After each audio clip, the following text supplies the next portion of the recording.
Good morning students. हम chapter number 3 में genetics से रिलेटेड टर्म्स पढ़ रहे थे। 16th नंबर से हमको पढ़ना है। देखो, पेरेंटल जनरेशन। पेरेंटल जनरेशन क्या होती है? वो प्लांट्स जो आपस में क्रॉस करते हैं ऑफस्प्रिंग को ऑब्टेन करने के लिए, ठीक है, उन प्लांट्स को हम पेरेंटल जनरेशन कहते हैं। 17th नंबर आप देखिए, first filial generation. First filial generation यानी F1 जनरेशन। F1 जनरेशन क्या होती है? जो ऑफस्प्रिंग पेरेंट्स के क्रॉस से बनता है उसको F1 जनरेशन कहते हैं। सेकेंड फीलियल जनरेशन यानी F2 जनरेशन क्या होती है? जब ऑफस्प्रिंग जो F1 जनरेशन से बना है, F1 जनरेशन से बनने वाले ऑफस्प्रिंग दोनों आपस में क्रॉस करते हैं तो उनसे बनने वाला जो प्लांट होता है वो F2 जनरेशन कहलाता है। फिर आता है मोनोहाइब्रिड रेशियो। मोनोहाइब्रिड रेशियो क्या होता है? जो रेशियो हमको मोनोहाइब्रिड क्रॉस से मिलता है उसको मोनोहाइब्रिड रेशियो कहते हैं, और जो रेशियो हमें डाईहाइब्रिड क्रॉस से मिलता है उसको डाईहाइब्रिड रेशियो कहते हैं। अब हम स्टार्ट करेंगे मैंडलिज्म यानी मैंडल के इनहेरिटेंस के लॉ। देखो, मैंडल ने कुछ इम्पॉर्टेंट लॉज एक्सपेरिमेंट करके, हाइब्रिडाइजेशन एक्सपेरिमेंट करके गार्डन पी पर निकाले थे, है ना। आपसे गार्डन पी का नाम भी पूछ लेता है। गार्डन पी का नाम है पायसम सटाइवम। इस गार्डन पी के ऊपर, इस मटर के पौधे पर मैंडल ने हाइब्रिडाइजेशन के एक्सपेरिमेंट करे और कुछ लॉज निकाले, और उन्हीं लॉज को मैंडल्स लॉ ऑफ इनहेरिटेंस या मैंडलिज्म कहा गया। तो सबसे पहले तो हम तीनों लॉज के नाम देख लेते हैं क्या क्या है। पहला लॉ है लॉ ऑफ डोमिनेंस, दूसरा है लॉ ऑफ सेग्रीगेशन या फिर इसी का दूसरा नाम है law of purity of gametes, और तीसरा लॉ आता है लॉ ऑफ इंडिपेंडेंट असॉर्टमेंट। ठीक है, अब हम पढ़ेंगे लॉ ऑफ डोमिनेंस के बारे में।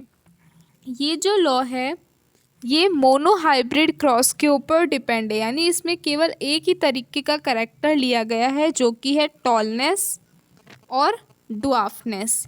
ये दो करेक्टर मतलब एक ही करेक्टर लिया गया है, कॉन्ट्रास्ट करेक्टर है। टॉलनेस का उल्टा ड्वार्फनेस, तो कॉन्ट्रास्ट करेक्टर का पेयर लिया गया है, और इसको हम मोनोहाइब्रिड क्रॉस के ऊपर डिपेंडेंट कहते हैं। ठीक है, according to this law, when a cross take place in between homozygous contrasting plant character which express itself in F1 generation is called dominant। इसके अंदर क्या होता है?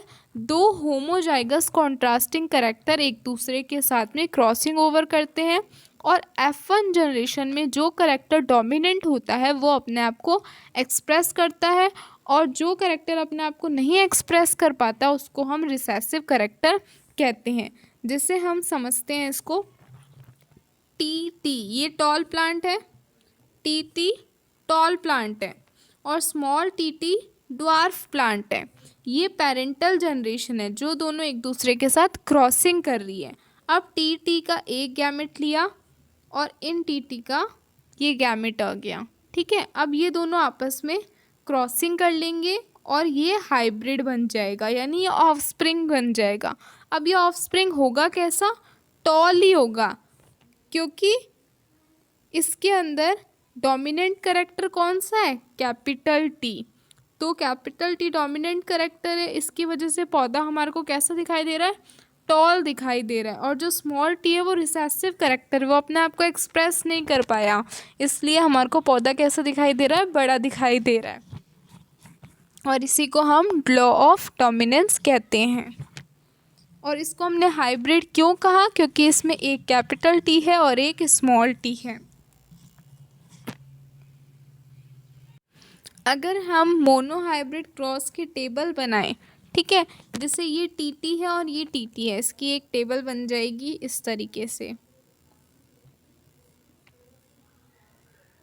यहाँ पर हम लिख लेंगे कैपिटल टी, यहाँ लिख लेंगे हम स्मॉल टी। अब इस कैपिटल टी की इस स्मॉल टी के साथ में जुड़ेंगे।